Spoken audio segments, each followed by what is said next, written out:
Welcome back to my channel. চলে আসলাম আজকে আরেকটা নতুন ভিডিও নিয়ে।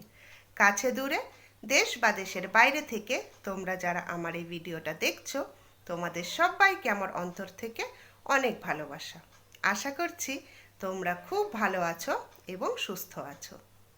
কালকে তো অনুষ্ঠান ছিল, তোমাদের সাথে শেয়ার করলাম। আর আমাদের তো অনুষ্ঠান তো গেছি বৃষ্টির মধ্যে, মানে বৃষ্টি প্রচণ্ড হারে হয়েছে। বৃষ্টি কমার পর অনেক রাত হয়ে গেছে, যেতে যেতে প্রায় 8টা 15 20, মানে বাড়ির অনুষ্ঠানে গেছি 7টায় যাওয়ার কথা, সেখানে আমরা 8টা 15 20-তে পৌঁছেছি। আবার যখন ব্যাক করছি এত বৃষ্টি, মানে কি বলবো, মাঝখানে কোনো বৃষ্টি ছিল না, কিন্তু আসার সময় প্রচণ্ড বৃষ্টি, মানে মাঝখানটা খুব সুন্দর কেটেছে, মানে শেষটা একদম ম্যাচেকার করে দিয়েছে বৃষ্টি হয়ে। তো আমরা মোটামুটি 1:45টায় বাড়ি এসেছি, আমরাই ফার্স্ট ট্রিপে এসেছিলাম। আর সবাই আস্তে আস্তে প্রায় 2:30টা বেজে গেছে। আর সুমনদা, তনু, তারপর সোম, প্রিয়া, ওরা তো শিলিগুড়ি যাবে, আর জলপাইগুড়ি থেকে শিলিগুড়ি 1 ঘন্টা তো লাগেই। তো ওরা দুজনেরই আলাদা আলাদা কার আছে। তো ওরা মোটামুটি 2:30 3টের সময় ওরা গেছে। যেহেতু পরের দিন যদিও মানে বাচ্চাদের স্কুল আছে, প্রিয়ার অফিস আছে, তনুর অফিস আছে, তো তার জন্য ওদেরকে রাত্রেই চলে যেতে হয়েছে আর কি। তো ওই বৃষ্টির মধ্যে 2:30টার সময় ওরা রওনা দিয়েছে, মানে সত্যি ভয় তো লাগেই, তাই না? তো ওরা ঠিকঠাকভাবেই পৌঁছে গেছিলো। আর মানে থাকলে আর কি বেশি ভালো লাগতো, সবাই মিলে একসাথে একটু আনন্দ করতে পারতাম, কিন্তু কিছু করার নেই, যেতে তো হবেই। আর বৃষ্টির জন্য আরও ওদের লেট হয়ে গেছে যেতে, মানে এখানে বাড়িতে পৌঁছাতে পৌঁছাতেই অনেকটা লেট হয়ে গেছিলো। আর তার মধ্যে অনুষ্ঠান বাড়ির থেকে আসার পর আমিও অসুস্থ হয়ে গেছিলাম। আসলে শরীরটা আমার কয়েকদিন ধরে ভীষণ খারাপ যাচ্ছে, ট্রিটমেন্ট চলছে তার জন্য, মানে খুবই অসুস্থর মধ্যে দিয়ে আমি কাটাচ্ছি আর কি। তার মানে যেহেতু বাড়ির অনুষ্ঠান আসতে তো হবেই, তার জন্য মানে খুবই কষ্ট করে আসা যেটাকে বলে। আর এখানে এসে তো আমি রেস্টই নিচ্ছি সারাক্ষণ, মানে রেস্টের মধ্যেই আছি আর কি। তো আর ওখানে খাওয়া দাওয়া হয়েছে একটু একটু, তো মানে কি বলবো, শরীরে একটু তো নড়াচড়া হয়েছে। তো তার জন্য একটু রাত্রিবেলা ওখান থেকে ভবন থেকে আসার পর আমি ভীষণ অসুস্থ হয়ে গেছিলাম। তো কোনো ওষুধপত্র সব খেয়ে এখন তো ঠিকই আছি। আর ঘুমাতে ঘুমাতে মানে প্রায় অনেকটাই আমি একটু তাড়াতাড়ি শুয়ে পড়েছিলাম, তারপর মাঝরাত থেকে আবার আমার শরীর খারাপ শুরু হয়ে যায়। তো তার জন্য সকালবেলা আমি উঠেছি 11:30 বাজে তখন, মানে দুপুরই হয়ে গেছে। কারণ আমার তো খুব হারে মাইগ্রেন আছে, আর মাইগ্রেনে তো ঘুম না হলে তো সারাটা দিন অবস্থা খারাপ।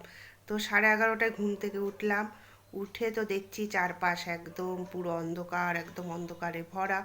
তো সকালের দিকে একটু রোদ রোদ ছিল, তারপরে তো অন্ধকার, একদম অন্ধকারে ভরে গেছে। তো আর কালকে তো খাবার দাবার তো প্রচুর হারে আছে কালকের। তো আজকে তেমন রান্না বান্না হবে না, যেগুলো কালকেই ছিল আসলে। মেনু তো অনেক কিছুই ছিল। তো তোমাদেরকে বলেছিলাম যে কি কি মেনু আছে না আছে, তো সেগুলোই মোটামুটি আজকে একটু খাওয়া দাওয়া হবে, আর এক্সট্রা কিছু একটা রান্না বান্না হবে। আজকে রান্না বান্না তেমন কোনো চাপ নেই, জানি অনুষ্ঠানের পরের দিন বাড়িতে কেমন খাওয়া দাওয়া হয়। আর আমি এখন তো মানে বাসি খাবারটা একটু কমই খাচ্ছি আর কি, যেহেতু শরীরটা অসুস্থতার জন্য। তো আমি দেখা যাক এখন কতটা কি হয় না হয়। তো ঠিক আছে, চলো কি হচ্ছে না হচ্ছে তোমাদের সাথে পরে আবার সব কিছু শেয়ার করছি। আর আমরা তো মাত্র এসেছি 3 দিনের জন্য, তো অনুষ্ঠানটার জন্যই মেনলি তো আসা।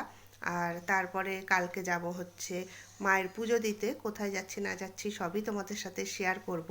আর ওয়েদারটা না আজকে একদম অন্ধকার অন্ধকার বাইরে হয়ে আছে, বাইরেটা কেমন অন্ধকার হয়ে আছে সেটা তোমরা দেখতেই পাচ্ছ। বাইরের অন্ধকারটাও ভাবলাম, মানে মেঘলা আকাশটাও ভাবলাম একটু দেখিয়ে নিই, আর বাড়ির চারপাশটা কেমন সেটাও একটু ভাবলাম তোমাদেরকে দেখিয়ে নিই। এই সামনের বাড়ির যে কাকিমা, সেই কাকিমার নাম মান্তু কাকিমা, ভীষণ ভালো। আর সামনের আরেকটা বাড়ি তোমরা দেখতে পাচ্ছ পিঙ্ক আর রেড রেড কালারের, সেই বাড়ির দিদি হচ্ছে সোনাদি আর রুমিদি, তারাও ভীষণ ভালো। জেঠিমা ছিলেন, জেঠিমা মারা গেছেন কিছুদিন আগে, ভীষণ ভালোবাসতো আমাকে। আর এখানে না মানে জলপাইগুড়িতে এই সাইডে আর কি অনেক সুপারি গাছ, প্রায় প্রত্যেকটা বাড়িতেই সুপারি গাছ দেখতে পাওয়া যায়, ভীষণ ভালো লাগে দেখতে। আর সামনে 2-3টে বাড়ির পরেই হচ্ছে ফায়ার ব্রিগেড। তো এখানে ঠিক সকাল 9টার সময় ফায়ার ব্রিগেডে কিন্তু সাইরেন দেয়, তখনই বোঝা যায় যে ঠিক 9টা বাজছে। আর পাশের ওই সামনের যে পাশের বাড়িটা, সেই বাড়িটা হচ্ছে মাধু কাকিমার বাড়ি। তো মোটামুটি সবার বাড়ি তোমাদের সাথে পরিচয় করিয়ে দিলাম। আর যখন এখানে থাকতাম তখন সবার সাথে ভীষণ গল্প করতাম। তারপরে ঘরে এসে দেখি পুচকু মেহু বসে আছে আর খিলখিল করে হাসছে, একদম কান্নাকাটি নেই। আর এই যে আমার দেওরের কোলে বসে আছে। আর ওর কান্নার আওয়াজ তো আমি পেলামই না, না অনুষ্ঠানের দিন, না বাড়িতে যে আছে একটা বাচ্চা বোঝাই যায় না, এত মিষ্টি। আর একদম গুটগুট করে আমার দিকে তাকিয়ে আছে। তাই ছোটোবেলাকার সব গল্প বলছিলাম ওর মাকে, মানে দীপশিখাকে, যে আয়ুষও ভীষণ এরকম শান্ত ছিল, মানে কেউ বলবে না যে বাড়িতে কোনো বাচ্চা আছে। আয়ুষের পরেও আরও 3 ভাই আছে, আর্য, মৌর্য আর আহান। তো আহান শান্ত, আর্য মৌর্য একটু চঞ্চল, কিন্তু আয়ুষ আর মেহুর মতো ওরা অতটা শান্ত না আর কি। মানে আয়ুষ আর মেহু হচ্ছে একদম 2 যে ভাই বোন, বোঝাই যায়, মানে একই রকম, একদম শান্ত, চুপচাপ, কান্নাকাটি নেই। মানে যতই ওকে আদর করো, যত মানে চটকাও, ওর কোনো কান্নার কোনো ব্যাপারই নেই। আর চুলগুলো বেশ বড় বড় মুখের সামনে হয়ে আছে, ভালোই লাগছিল দেখতে। আসলে ওর 18 মাসে চুল কাটা হবে মানসিক আছে, তো আয়ুষেরও তাই ছিল, 18 মাসে ওর অনেক বড় বড় চুল ছিল। আর আমাদের ছোট্ট মেহুকে তোমাদের কেমন লাগলো অবশ্যই তোমরা কিন্তু আমাকে কমেন্ট করে জানিও। আর ভালো লাগলে একটা লাইক দিয়ে দিও। জলপাইগুড়িতে আসার পর ছোট্ট ছোট্ট ভিডিও তোমাদের সাথে শেয়ার করছি। তো ঠিক আছে, পরের দিন আসছি আরেকটা নতুন ভিডিও নিয়ে।